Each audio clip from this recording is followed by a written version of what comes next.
Assalamualaikum warahmatullahi wabarakatuh.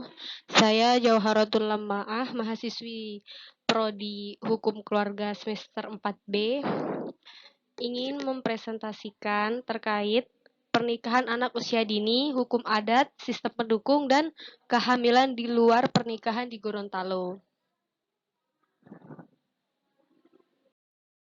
Angka pernikahan di bawah umur di Gorontalo sangat tinggi, padahal agama, adat, dan undang-undang negara melarangnya. Kajian empiris ini berkaitan dengan ketersediaan sistem pendukung dalam kasus pernikahan anak usia dini. Perspektif sosiologis telah digunakan dalam analisis praktik kehamilan dan perkawinan dalam konteks hukum adat di masyarakat.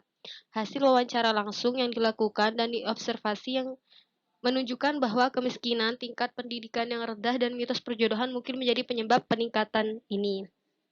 Lebih-lebih lagi, tingkat pergaulan bebas yang semakin tinggi dan melemahnya ikatan sosial budaya menyebabkan meningkatnya angka kehamilan di luar nikah, dan kawin paksa tidak dapat dihindarkan untuk menjaga harkat dan martabat masyarakat. Ditemukan bahwa sebagian besar pasangan tidak menikah secara sah sampai mereka memiliki masalah dalam pernikahan mereka dan meminta cerai. Pernikahan di bawah umur dalam sastra. Pernikahan di bawah umur merupakan pelanggaran hak asasi manusia yang memiliki implikasi signifikan bagi kesehatan dan kesejahteraan psikologis anak perempuan di negara berkembang. Konsekuensi negatif dari pernikahan di bawah umur itu pada kesehatan anak perempuan telah sering ditujukan. Pengantin di bawah umur menghadapi kehamilan dini dan memiliki resiko lebih tinggi tertular penyakit HIV/AIDS. Pada saat yang sama, mereka stres secara psikologis karena mereka transisi dari anak ke istri dan ibu dengan semua tanggung jawab yang menyertainya.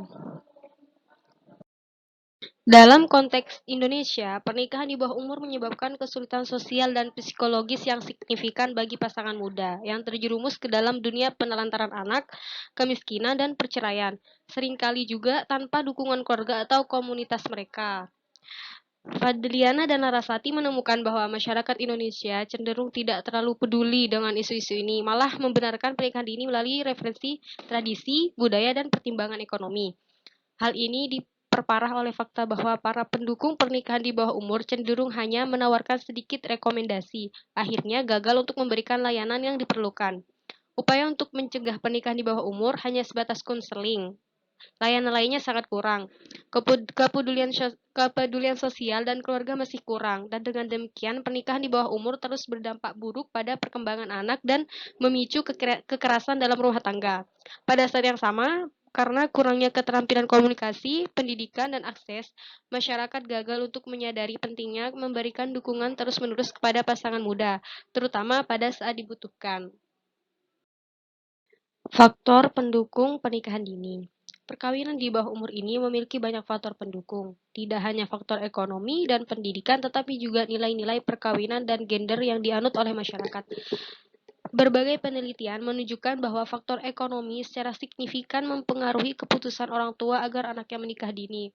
Orang tua dengan lebih banyak anak lebih mungkin untuk segera menikahkan anak-anak mereka, karena ini mengurangi beban keuangan yang harus mereka tanggung. Pada saat yang sama, ketidakstabilan ekonomi dan kemiskinan menyebabkan orang tua menikahkan anak perempuan mereka lebih awal karena pernikahan dipandang sebagai alat pelindung bagi perempuan. Faktor ekonomi berkorelasi erat dengan pendidikan. Kamal dan kawan-kawan menunjukkan bahwa perkawinan di bawah umur lebih banyak terjadi ketika suami tidak mengenyam pendidikan formal dan istri tidak bekerja.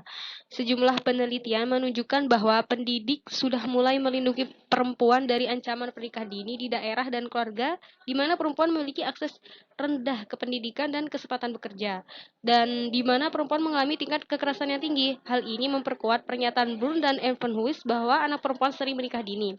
Kemudian ketimpangan gender juga menjadi faktor pendorong terjadinya pernikahan dini. Seperti yang Baka dan Evan Huis ditunjukkan oleh negara dan komunitas dengan tingkat gender yang tinggi, ketidaksetaraan. Misalnya hukum dan kebiasaan yang tidak memasukkan perempuan dalam keputusan proses membuat cenderung memiliki tingkat yang lebih tinggi dari pernikahan di bawah umur. Temuan ini konsisten dengan Raj yang menunjukkan bahwa ketidaksetaraan gender, khususnya devaluasi perempuan dan anak perempuan, menyebabkan kerentanan sosial dan memberikan alasan untuk menikahkan anak lebih awal. Dampak pernikahan dini bagi perempuan.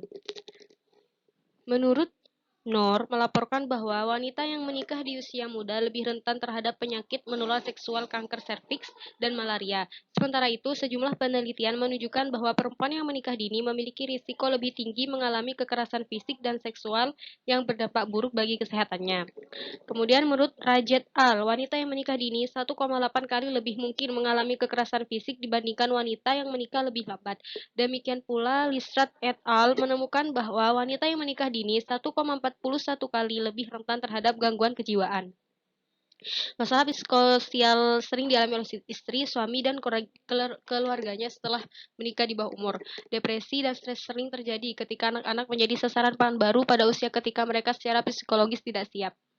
Ketidaksetaraan gender juga merupakan faktor yang signifikan karena perempuan tidak mampu untuk menyuarakan pendapat mereka, menegosiasikan kepentingan mereka, termasuk dalam kontrasepsi dan kehamilan, dan mengomunikasikan hasrat seksual mereka. Pernikahan di bawah umur dalam jumlah di Gorontalo. UNICEF dan Badan Pusat Statistik melaporkan bahwa antara tahun 2008 dan 2015, pernikahan di bawah umur relatif umum terjadi di semua wilayah negara. Provinsi Gorontalo memiliki salah satu tingkat pernikahan dini tertinggi di Indonesia, 32,2%. Peringkat kelima setelah Sulawesi Barat, Kalimantan Tengah, Sulawesi Tengah, dan Sulawesi Selatan. Kabupaten Pohuatu merupakan wilayah adat yang memiliki salah satu tingkat perkawinan di bawah umur tertinggi di Gorontalo. Seperti di daerah lain, perkawinan di Pohuatu selalu dianggap sebagai bagian dari adat dan dengan demikian mengikuti persyaratan tradisional dan memenuhi persyaratan tradisional. Secara historis, pernikahan di bawah umur didorong oleh faktor ekonomi, dengan keluarga setuju untuk menikahkan anak perempuan mereka untuk meringankan beban ekonomi mereka. Dalam situasi seperti itu, gadis pra-remaja dan remaja umumnya menikah dengan pria tua kaya yang menikmati status sosial yang tinggi. Hari ini, bagaimanapun pernikahan di bawah umur umumnya melibatkan orang-orang pada usia yang sama dan tidak didorong oleh faktor ekonomi atau kelas, tetapi untuk mengurangi aib yang disebabkan oleh kehamilan yang tidak diinginkan. Data yang diperoleh dari Kantor Urusan Agama Gorontalo menunjukkan bahwa 334 pernikahan di bawah umur dilakukan pada tahun 2018. Perkawinan di bawah umur terjadi di 6 kota madya Gorontalo, khususnya di kota Gorontalo, yakni 89 kasus, Kabupaten Gorontalo 108 kasus, dan Kabupaten Pohuwato 93 kasus. Pohuwato adalah kabupaten pedesaan dengan sebagian besar penduduknya mencari nafkah melalui kegiatan pertanian. Meskipun ini signifikan, data yang tersedia tidak menunjukkan apa yang sebenarnya terjadi di wilayah tersebut, karena tidak semua orang mau melaporkan kasus pernikahan dini. Orang tua sering mengaitkan keputusan untuk tidak melaporkan pernikahan di bawah umur karena takut tidak mendapatkan izin untuk menikah. Proses ini dianggap memakan waktu dan rumit. Oleh karena itu, banyak orang tua yang takut untuk menghubungi pengadilan agama. Pasangan muda malah melangsungkan pernikahan secara agama tanpa sepengetahuan kantor urusan agama setempat. Dengan asumsi 20 kasus pernikahan dini terjadi di setiap desa setiap tahun, mungkin ada ribuan kasus yang tidak dilaporkan di Kabupaten Pohuwato yang memiliki 113 desa. Menurut informan, kabupaten ini memiliki beberapa tingkat pernikahan dini tertinggi di wilayah tersebut. Karena di kalangan masyarakat Pohuwato yang miskin dan kurang pendidikan, pernikahan di bawah umur umumnya dipicu oleh kehamilan pranikah. 6,73% wanita menikah pertama kali pada usia 15 tahun. 6,94% menikah pertama kali pada usia 16 tahun dan 21,61% menikah pertama kali pada usia 17 sampai 18 tahun. Dengan kata lain, 35,28% wanita melaporkan bahwa mereka pertama kali menikah antara usia 15 dan 18 tahun. Di Gorontalo, pasangan di bawah umur melaporkan berbagai pengalaman pahit, termasuk dalam upacara pernikahan dan proses pendaftaran mereka. Hampir semua informan melaporkan kesulitan berurusan dengan orang tua dan keluarga mereka selama proses pernikahan. Keputusan yang secara tradisional dibuat oleh keluarga daripada individu. Dalam kasus di mana pengantin wanita hamil di luar nikah, hampir semua informan menyatakan bahwa mereka menyembunyikan pernikahan mereka dari teman sebaya dan masyarakat dengan harapan tidak mempermalukan keluarga mereka. mereka. Dengan demikian, mereka menyimpang dari upacara pernikahan tradisional yang merupakan upacara mewah dengan ratusan keluarga. Karena kerahasiaan yang terlibat, proses pernikahan tradisional sering diabaikan. Dari 11 kasus, hanya satu yang melakukan moponika atau perjanjian perkawinan adat. Yang lain menghindari proses ini karena orang tua mereka tahu bahwa pemangku adat tidak akan memberikan restu mereka dalam kasus kehamilan pranikah. Pengalaman seperti itu biasa terjadi pada pasangan yang menikah di bawah umur, terutama dalam kasus kehamilan pranikah. Perkawinan di bawah umur membuat pasangan mendapat tekanan serius, terutama pengantin yang harus menghadapi orang tua, keluarga, dan masyarakat mereka. Mereka harus menghadapi pengucilan sosial karena mereka dianggap melanggar adat dan norma yang berlaku. Mereka harus melupakan potensi kegembiraan dari sebuah upacara pernikahan. Kehamilan pranikah dianggap membawa aib bagi keluarga dan masyarakat pasangan. Bahkan ketika keluarga menyetujui pernikahan pasangan, pasangan tetap dalam posisi terpinggirkan dan mereka cenderung dikucilkan oleh komunitas mereka, terutama seperti biasa ketika mereka kurang beruntung secara ekonomi. Kesulitan menangani tekanan seperti itu sering menyebabkan perceraian dan bahkan stabilitas keuangan tidak menjamin pernikahan yang berkelanjutan. Pasangan di bawah umur tidak memiliki kedewasaan untuk menghadapi masalah perkawinan mereka dan kurang mendapat dukungan bahkan dari keluarga.